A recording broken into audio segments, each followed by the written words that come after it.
How to recover deleted WhatsApp chats. Let's get started.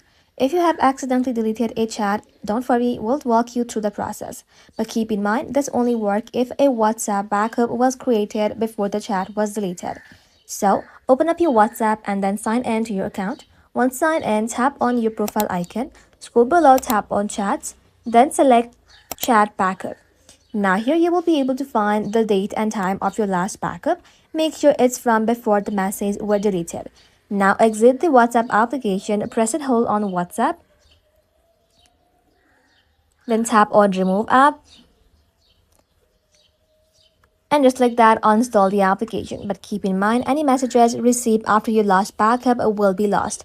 After that, you can open up your app store and just like that reinstall WhatsApp. Once it's reinstalled, open up the application and just like that begin the setup process. During the setup, you will see an option to restore chat history. You can simply tap on restore and WhatsApp will now restore your chat from the latest backup. Once your process is completed, your deleted message should be back. That's it. Thank you all for watching. If this video was helpful, consider subscribing to our channel and liking this video.